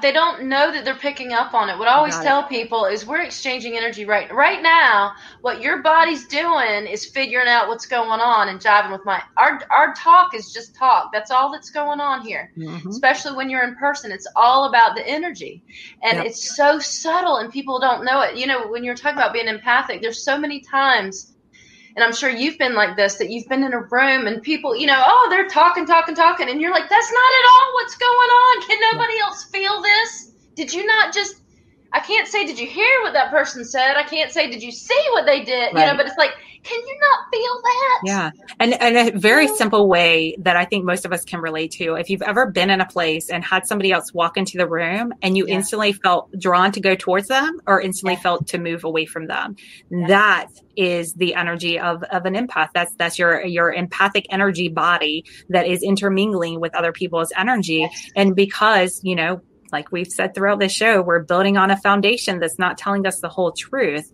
When you bring that expansion in, or even just allow yourself to experiment with life from the point of what if, which reminds me of the book that I'm writing right now. I'm in the process of writing my first book where that's what I'm posing is giving you an opportunity to do some deep self-reflection over some powerful what if questions that I assure you will change your life. That just reading them will change your life. But if you can allow yourself to play in that space of what if there's something more to it? What if there's a reason why I'm reacting this way? What if it's not just about not triggering other people, but what if it is about evolving my character, not to where I placate and cater to, but where I choose to be different than how I am because I can see how that best represents me, which is why it comes back to how you view yourself, the value you hold for yourself in the relation that you have with yourself, because you will not show up as your own advocate and do whatever it takes to have whatever your heart desires until you love yourself to that degree that you can do that. And it's a balance of loving yourself and just embracing what you came here for. And again, I know that can trigger stuff all in itself, but if y'all want to talk more about it, reach out to me one-on-one. I'm happy to do so. Yeah, I think it's also about how you know how your energy is and being able, because that's one thing that Reiki 1 taught me, is about not giving that energy, that you can still participate in a conversation or be in a room, but your energy is yours. So it's your choice as to what you decide to do with it. You got it. Absolutely. And the more that you become aware of it, the less entrained you get into with other people, because that's what we don't realize. And that's what I take you through with the Empowered Empath course. You get to, or the Empathic Healing course, you get to learn those 7 rules of what it means to be an empowered empath. You begin to understand how you get energetically entrained with other people, because all this just happens. It happens to every single one of us. And there's ways that you can break that entrainment. And this is so different than putting up a shield and blocking out the negative vibe. This is totally different. This is the next level of this. This goes beyond giving and receiving. Yes. When you are blocking and when you are removing and when you're doing that severing, you're still not in the fullness of everything. Where Right. we're trying to move to and where we're being invited to step into, it goes beyond right or wrong. And it goes Yes. into a place where right and wrong coexist together, and you can see how one cannot be without the other. Yes. And you also see how you can choose to participate in one or the other, or you can choose not to. And how if other people do, it's not right or wrong. It just simply is the way that it's meant to be for whatever unfolding we are collectively going towards. And that, in a nutshell, is what it takes to be human and moving forward in this crazy, crazy world. But I assure you, if you're here right now, you have what it takes. You have what it takes, and you're needed, and it's necessary. And if you're feeling really overwhelmed, I know a lot of people are struggling with depression and the overwhelmness and the anxiety and all the limitations that seem to be imposed on us. And I'm just telling you, I'm telling you right now, that overwhelm that you're feeling it from the world. It is not all yours. You do not have to carry it all. It is not all your responsibility to clear. And if you're getting hit with it heavy, just understand it is there to pass through you, because you are a chosen one, and you will be responsible with it. You will know what to do with it. You will not inflict harm on yourself or others, and you can allow it to pass through you and just look for the healing that's there for you. And I know that somebody really needed to hear that, because I needed to hear that a couple years ago when I was on this floor crying my eyes out and just wanting this whole crazy thing to stop. Yeah. Until someone helped me. I don't even know. I helped me. God helped me. I don't know. That perfect timing came together where things started to click, and that more came into focus, and where what I'm here for and what I'm not became more clear. And if I can find relief through this, if I can bring relief to just one other person that's been on the floor crying, then that's what I'm here for. So if it happens through podcasts like this, awesome. If it happens through finding support on Patreon, I so appreciate all the support that I get there. And, if it happens through more in-depth one-on-one work, I'm just honored to be a guide. And I thank y'all for listening and watching for this long. It's a true honor to make it to the end of a video and have people watching it in a replay. So I thank you. You did an amazing job. You're just such an amazing lady, Chrissy. So I definitely want to thank we've got great guests to come on this show on a regular basis. I want to thank Tish for bringing you to the table here, because you just did a great job of sharing your wisdom and all of that. So, Chrissy, I definitely wanted to thank you for joining us and all of that, because, like I said, you just have so much wisdom. And like I said, I could go on talking to you for hours on end, because you just have so much wisdom that you are willing to share. And I definitely appreciate that in its fullness and all of that. So definitely, like I said, I could go on staying here till it's already close to 3. Have me back. Have me back anytime. We will. We will. Have me back anytime. If you want to, we will. Definitely have you back for sure. There's no doubt about that and everything. I was actually just even thinking, Tish, about her knowledge and about that empathic experience. I'm well into my late 50s and everything, and I was thinking about a time that I had that experience, and it was when I was in high school of all time. But I went to a journalism seminar, and as soon as I walked in that seminar, and these were folks from Maryland down to Georgia, I had already felt like I knew those people, because I had some sort of dream connection or some sort of connection with them. So I felt like I already knew these folks even before we went through our 2 or 3 month program and everything of that nature. So like I said, that happened to me 40 years ago and everything, but it still resonates with me having that experience way back then. So I do think that we have to be in tune to what the dreams, the energy and everything tries to share with us on a regular basis. Because I think that you would agree, Chrissy, that we get these messages oftentimes, whether it's in our dreams, whether it's in our observations of nature, our observations of life, but it does seem that we have these things happen to us regularly. And as one that is going to be in tune with your empathic self and everything, you have to try to understand when you're getting these messages and what those messages are telling you about that energy transfer and where you fit into the humanity picture and things of that nature. So would you agree with me on that? Absolutely. Chrissy? 100%. I just did a video like a week or two. It's up on my YouTube channel about understanding dreams and how dreams are getting heightened for a lot of people. So if you've been being nudged by your dreams, go over there and check that out for sure. And we'll be covering dreams also in the Awakened Intuition series. So if that's something that y'all are interested in dipping your toe into and starting to understand that process a little bit more, I think of myself as like a permission slip. I'm like a giant permission slip to let people know it's okay to be fully yourself. It's okay to be exactly who you are. And it's okay to dive into and experiment with these things without being an expert. which I think is really important, because we have permission. They've been given here to us to use to better understand ourselves. And maybe some people want to keep stuff under lock and key so that they can monetize it. And what have you. But I'm here to say we're in a new world and it's a new time. And yes, if you want to represent yourself as a professional astrologer, you should do your due diligence and really study the trade for sure. But if you're just interested, you have permission to like Google it on YouTube or to find out a little bit more about it, or just say, what does that mean whenever I dream about, you know, a bunny rabbit in a green field or whatever it is, and just begin to flirt and play around with the universe in a different way and allow yourself to have more fun. There's absolutely no evidence that says this has to be serious or an intense situation or a big deal. And in fact, a lot of us are suffering because we're taking it all so serious and we're so certain it needs to go a certain way. And if you can't tell, 2020's taught you nothing. It's that you can't control what is going to happen, and what's going to happen is going to happen.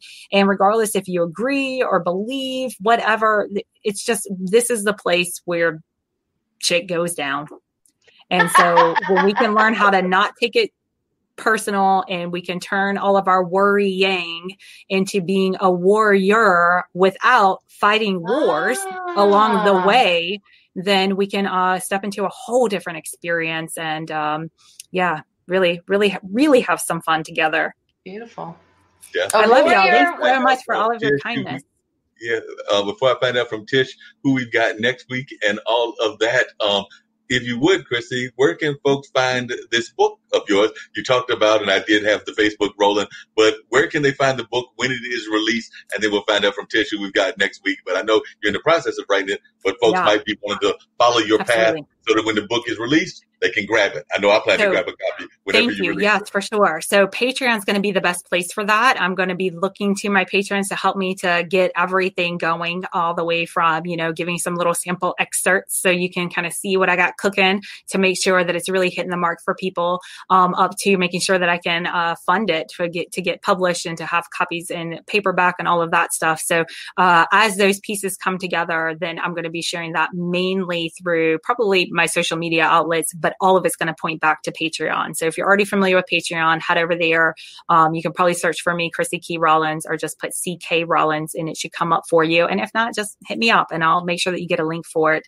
And my family and I started an Etsy shop too. So that's another way that we're creatively expressing ourselves and bringing more healing and goodness to the world, and helping you to increase mindfulness and to play around with gemstones and different plants and different things so that you can get more. I do essential oil infused products, and I have some smudge sticks right now that are drying up that I can't wait to list on there, and a lot of different crystals, and just a really great way to introduce bringing more of these healing elements into your physical environment, and to give you permission to open up those doors to have a bigger connection to nature, to yourself, to this universe. And I welcome all the support. And as anybody who knows, Tish has been following me for a while, I offer plenty of support in return. That's why she's here, because she gives it, like you said. I mean, you are the voice, you are the permission slip, and you're not always like, but you got to pay me for it. You don't just give that. You actually give information that makes your brain go, wait. That's another one of those limiting human experiences. It looks like everything happens in a linear equation. So if I show up and give, I should be able to receive, but that's just not how it works. So when you can settle into the fullness of who you are, as I've been learning to, then there's a point where it just stops being about me, and it is about the message, because me being here is to bring the message. And if I focus there and on being and representing the work that I teach, then everything else should be taken care of, right? So that's what my endeavor is towards, is learning how to do less and receive more, and to always be balancing that giving and receiving, and to find the places that I hold myself back because of the way that I'm limiting myself in other ways that aren't even connected to the financial, which is why I think the first book that I'm going to put out is the abundance focused one. It pulls directly from the 21-day money power shift, which is another amazing course that you'll get at that high tier level on Patreon. It's such a powerful way to be able to shift the way that you think about receiving in your life, and what you feel like you have to do in order to have that happen. And these things that happen so subtly, it's why the courses got created, because I've implemented them in my life. I saw the way that they worked. And I was like, there's something to this. And that's how I get by every single day, is by doing the work that I share with people. So it's kind of hit that point where it's like, I'm going to be doing this regardless. So if other people can benefit from it, I'm going to put it out there. And I trust fully that I wasn't given this message in my heart, or the gift to use words the way that I do, or my insatiable curiosity towards all this, or my gluttony for punishment to subject myself to all this confrontational stuff, whatever it is, I'm going to be doing it. And I believe that life's going to meet me. And I think this shift for 2020 has just been a clarifier for me. It's like, oh, I was just training for this really weird time that I'm strangely adapted to and able to move through in a way that others can't. So, all this time I was just ahead of my time. So now's the time, and we're receiving the calling, and I honor y'all for showing up and for doing your part and continuing to plant those seeds, because that's really what it takes. Yes. No, I'm getting a phone call because I got to go to my appointment. Yes. Thank you so much. Thank you. Yeah. All right, cool. Such an amazing guest and all of that you had once again, Tish. So I need to know who you've got on mind for next week. So I know you're going to have another amazing guest. And then, of course, we'll bring the ambassador on to close everything out as we always do. And then I might bring that either the airplane or your theme back and everything, assuming that everything wants to work correctly. But Tish, who do we have on tap for next week? It's funny, today we were talking about more of the feminine energies and inside and versus the body and physical. Next week, we actually have a chiropractor who's also a functional doctor. And we're going to talk about taking care of this vessel that Chrissy was talking about, this physical, this human vessel, how best to take care of it, understand it from a total point of view versus just, oh, my foot hurts kind of thing. So we're going to talk about the function of the human body and how best we can maximize it. Sounds great. Sounds like another amazing conversation. I was glad to join you once again. And let's bring the ambassador on and see what she's got to say about those very important things that we need to do during this pandemic crisis that they say that we're in the middle of, about hand washing and all of that. So let's see what the ambassador has got to say about that. Corona से कैसे बचेंगे? Hand होकर और ऐसे अपने खांसी जब आएगी तो ऐसे करेंगे, अच्छू अच्छू। और कोरोना वायरस को धन्यवाद हमारा म्यूजिक सुनने का। She's so cute. She's so cute, and I just love it when she does that. I think we'll go out with your theme that we tried to come in with as well, and hopefully it'll work this time. And then maybe we'll go with the plane after that. But yeah, that's another amazing episode of Plant a Seed, and I think we planted some other amazing seeds.